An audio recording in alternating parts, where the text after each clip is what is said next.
حوض نهر النيل كام دولة؟ 11 دولة. نعرف نقولهم يا شباب؟ اسمها ايه؟ تنزانيا، الكونغو، رواندا، كينيا، أوغندا، اثيوبيا، السودان، مصر، جنوب السودان، وليبيا. جنوب السودان وايه؟ وليبيا. يبقى كده كام دولة؟ 11 دولة. طب بصوا معايا هنا يا شباب.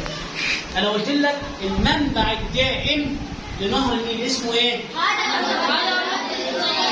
والمنبع الموسمي اسمه ايه؟ طيب اهم البحيرات في هضبه البحيرات السويه بحيره بحيره ايه؟ فيكتوريا. اهم الروافد فيها نهر ايه؟ اللي بيصب في الغرب في بحيره مين؟ فيكتوريا. بالنسبه لهضبه البحيرات السويه فيها بحيره اسمها بحيره مين؟ الروافد الموسميه او المنابع الموسميه لهضبه الحبشه اسمها ايه؟ نهر ايه؟ تمام، برافو عليك. دول اسمهم منابع مين؟ موسميه. منابع ايه؟ موسمية. تعتبر بحيره فيكتوريا هي ثاني اكبر بحيره طبيعيه فين؟ في العالم. تمام؟ طيب مصر كان لها دور في دول حوض النيل؟ ايوه.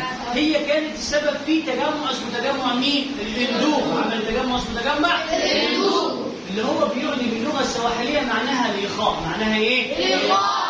والغرض من التجمع ده ايه؟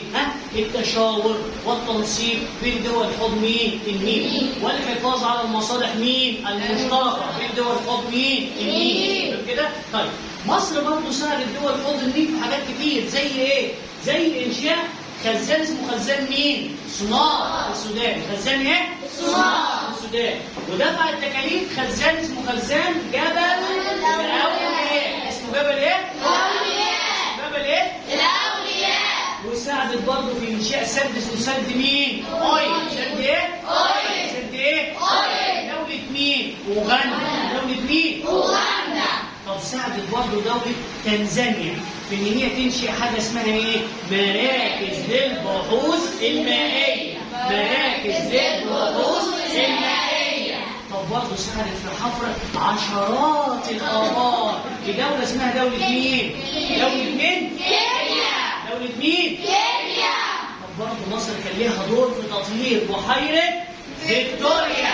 بحيرة فيكتوريا. وبحيرة فيوجا. بحيرة فيكتوريا وبحيرة فيوجا. لأن مصر يا شباب هي دولة المصب. هي آخر دولة بيمر فيها نهر إيه؟ النيل. النهر دي بيقولوا عليه اسمه إيه؟ نهر ثنائي المنبع. ثنائي المنبع. لأن هو بينبع من هضبة البحيرات السوية المنبع الدائم، وهضبة الحبشة اللي هو المنبع مين؟ الموسمي. بيقولوا عليه اسمه ثنائي الإيه؟ المنبع. بيجري من الجنوب ويروح يصب فين؟ الشمال. بيجري فيه 11 ايه؟ دولة. عشان كده يا شباب بنقول ان نهر النيل نهرا دوليا. هو صح ولا غلط؟ صح. نهر النيل يعد نهر النيل نهر ايه؟ دوليا.